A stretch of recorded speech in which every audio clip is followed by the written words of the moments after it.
Assalamualaikum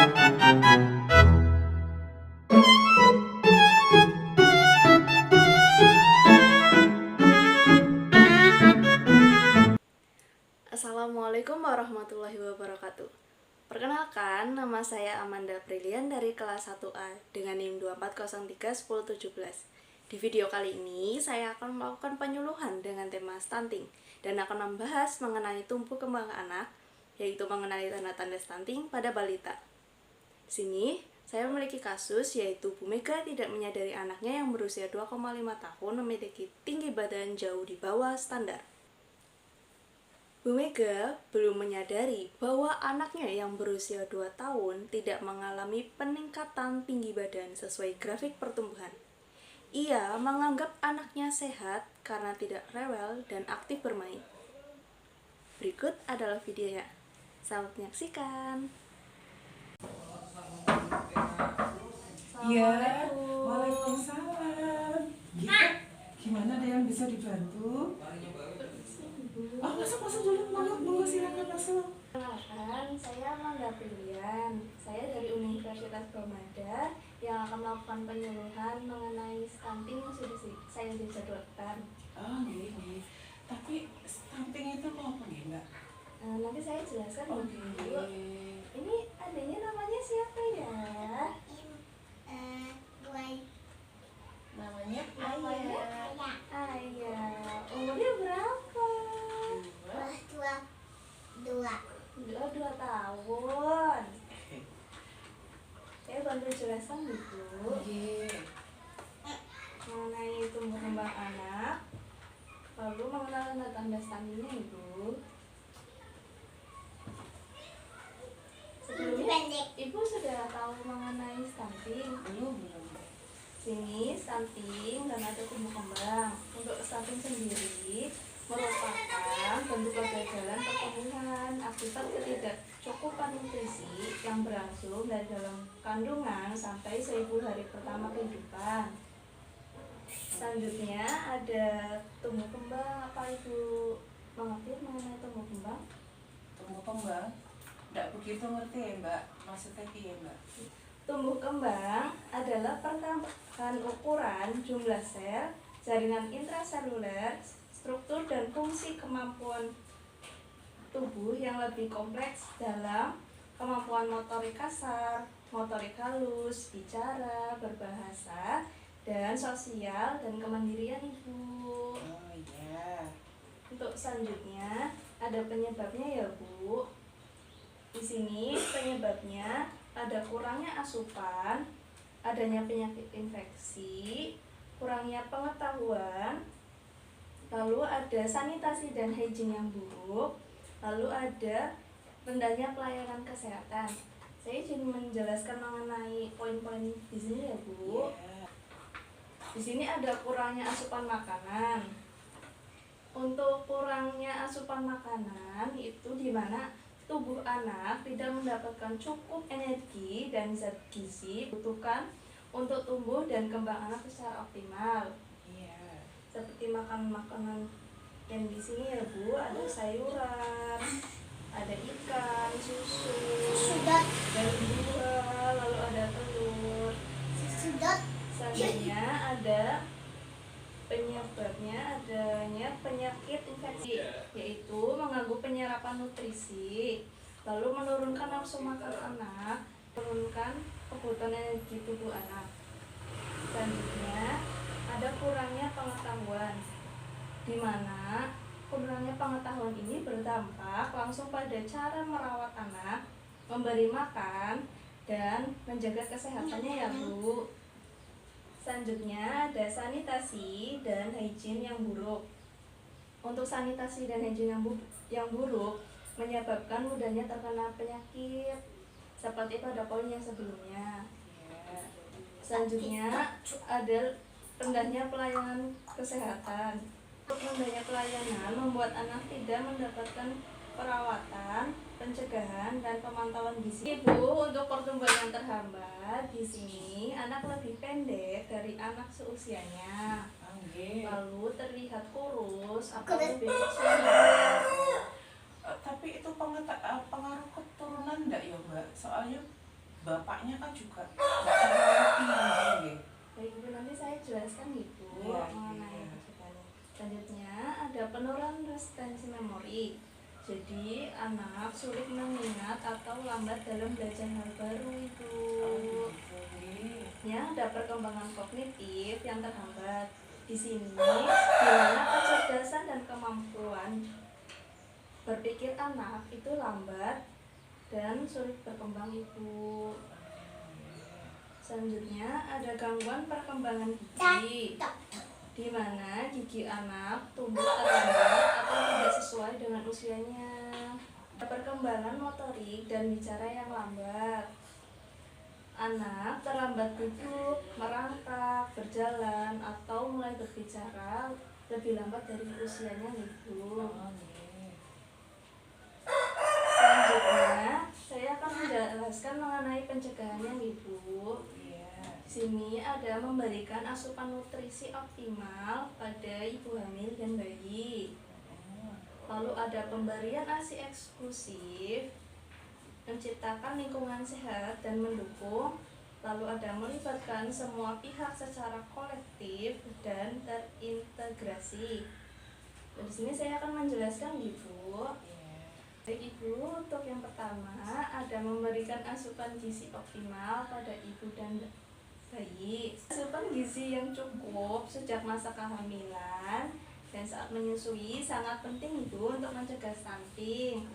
Selanjutnya zat gizi seperti protein, zat besi, kalsium, asam folat dan nutrisi yang lainnya itu penting untuk pertumbuhan.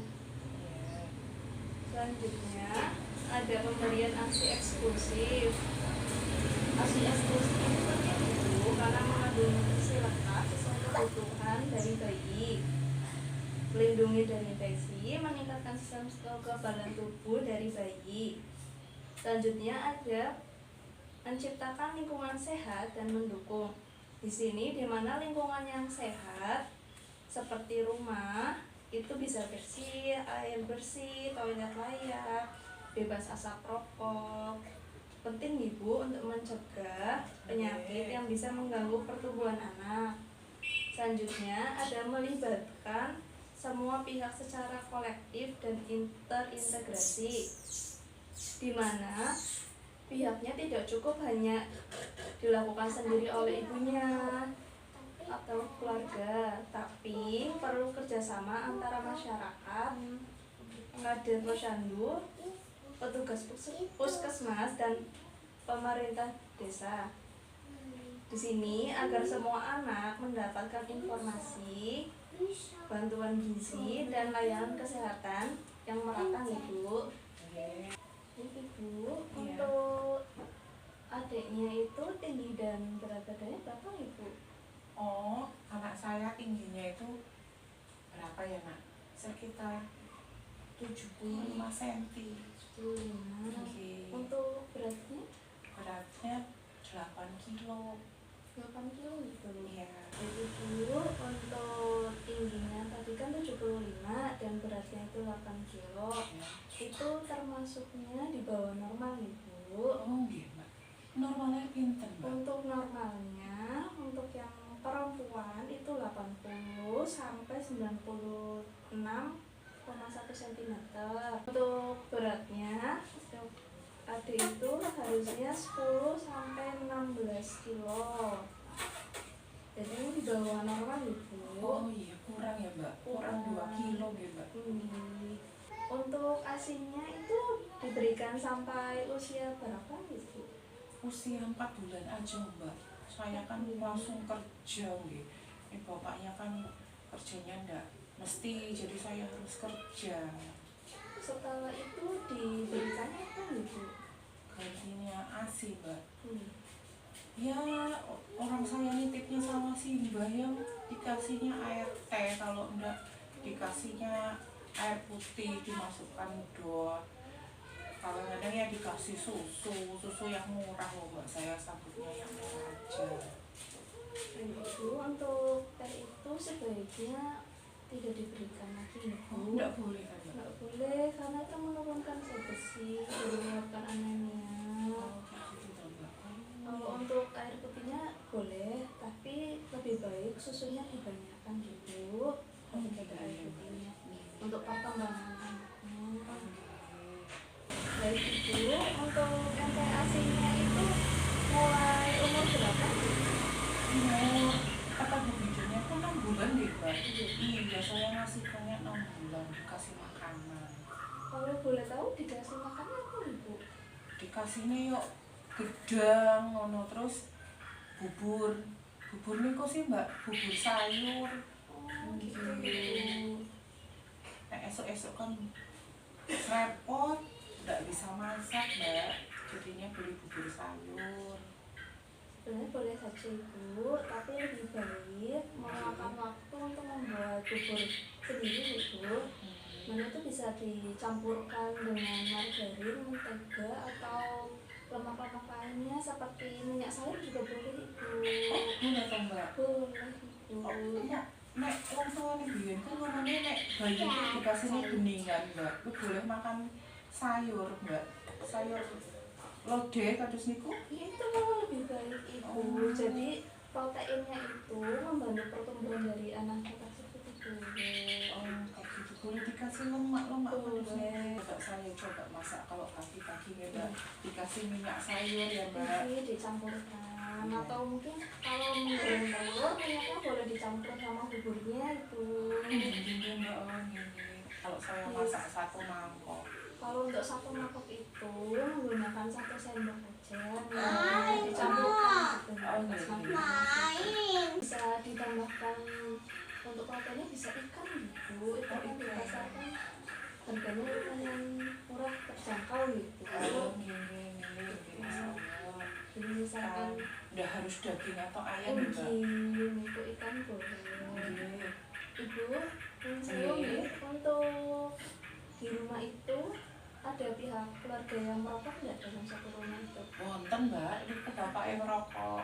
Oh, lebih baik kalau bapaknya habis ngerokok itu langsung mandi sama keramas membersihkan diri dari pakaian juga. Oh, walaupun merokoknya di luar enggak? Oh, gitu. Karena nikotinnya nempel gitu di baju, di rambut, dan bagian gitu. Oh, ini. Nanti tak omongin bapaknya. Iya. Boleh tahu Ibu punya KMS gitu? KMS itu mau apa Mbak?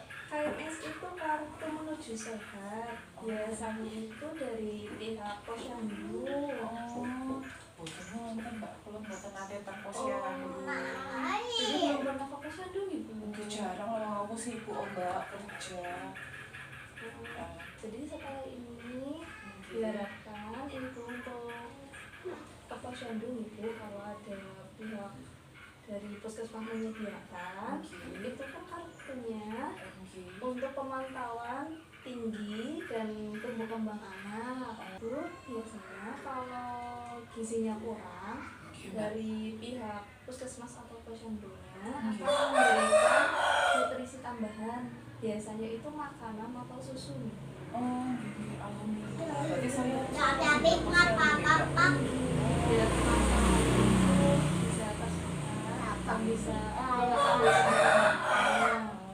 berarti gizinya anak saya nanti bisa diperbaiki ya. Untuk umurnya bisa karena biasanya dari umur kecil sampai 5 tahun. Tapi yang paling lama itu umur sampai umur 3 tahun diperbaiki. Insya Allah nanti saya usahakan. Saya tak rajin ke posyandu. Aku mau informasinya.